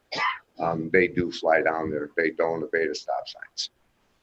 Luckily, my daughter's growing up, but I do have grandkids now, and they come by too, and it's very concerning about them. With softball, the rumors that you might have heard about paying for parking, that was not the whole park. I don't know where that came from. It was talked about our property, which is softball. I mean, Lily is private property, that if we had nothing going, we could do that to fundraise. We built a relationship recently, which is, I hope, continues to grow. There is a park there in between our fields that both are kind of using. If So, we can, hey, Alex, can you talk in the mic so the sorry. people on Zoom can hear? I'm sorry. That's okay. There's a park in between there that both entities kind of use, Babe Ruth, Little League, and softball. It's owned by the park, I believe. I think there's like 54 parking spots there. If somehow they kind of start earlier than us, if we can kind of divide that up, compromise, both use it. We try to just use our own, but like I say, they start earlier sometimes on us, and when we come in, we absolutely have no parking, and it goes to the streets then. So what was talked about, Sarah, was when we met with Adam, he talked about possibly doing something to put light poles up in the public parking area. So obviously the town doesn't have a lot of money to do that stuff with what we talked about tonight. So he talked about possibly Little League raising the funds for that. So that's where the fundraiser was talked about as a possible way to convey usage of a public area, which we do here with the farmers market, Summerfest. and for a specific purpose. There's people that have fundraisers on our properties all the time. It's just a matter of conveyance. That's what was talked about, was doing that for the light poles, and which I thought was a I knew valid nothing idea. about it, to be honest with you, personally. I've But heard- that's, I just wanted to make sure there's Yeah. clarification on the conversation. Actually, I believe Little League, the last president, they helped pay for paving that parking lot Right. and putting them lights in. Right, so those community collaborations should happen, and they should be communicated and all that stuff. Unfortunately, the project was never finished. I see what you're saying too, Alex, about the speed bumps and kind of coordination of start times, but I think those are things that your two organizations will have to kind of work out with that. Because to this point, the town hasn't really restricted any parking on the park area, although the public can't use it when you have games.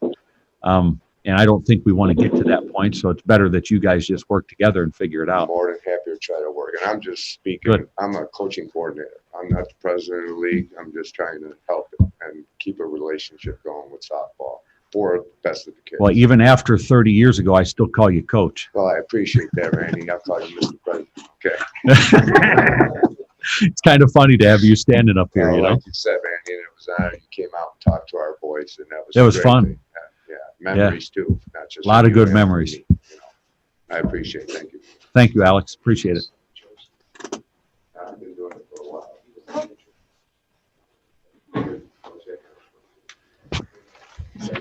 while. Public comment? Any other public comment? Any other public comment? Okay, we'll go to our written public comment. This is from Larry Henderson. It says, I understand there's a meeting about parking at Hanover Park tonight when the Cedar Lake Girls Softball quotations Riptide, or parentheses, Riptide holds these tournaments. Our neighborhood becomes chaotic and feels under siege. They park on grass that's a retention area and still have not repaired damage from an October 2017 tournament. I have sent several emails to the town manager with photos since then. Several times this year, we as neighbors have had to run off RVs that think they can just set up camp here. Most times they become belligerent. One neighbor's vinyl fence was damaged by people hitting softballs against the homeowner's fence. They start these tournaments before 7 a.m.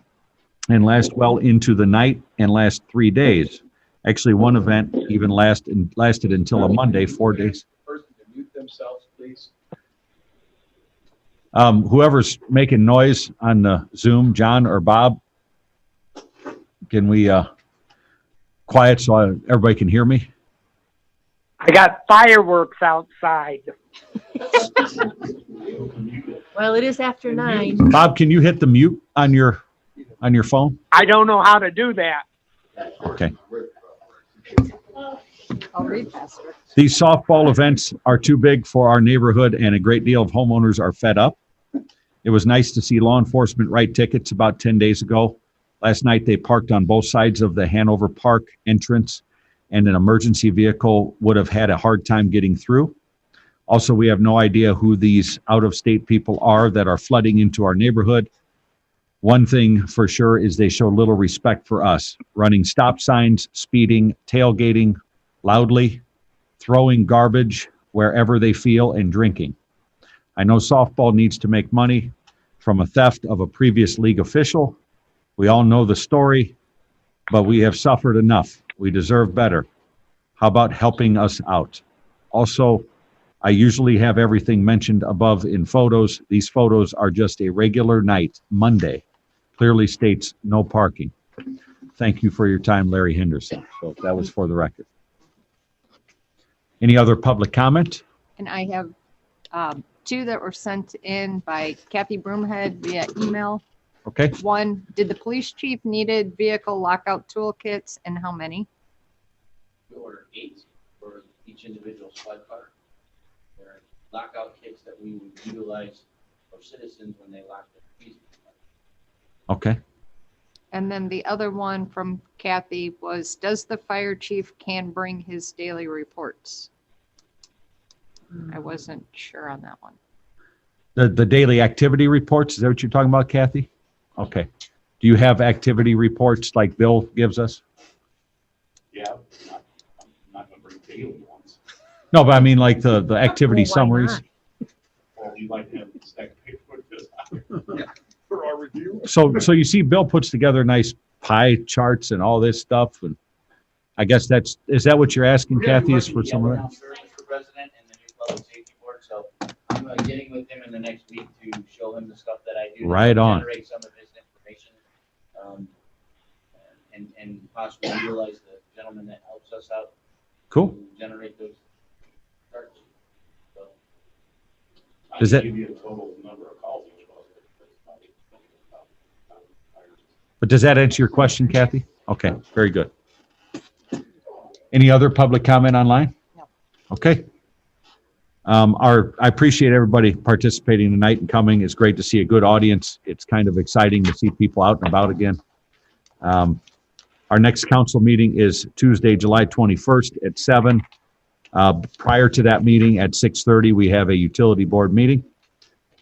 Everybody's welcome to attend and have a safe evening, and this meeting is adjourned.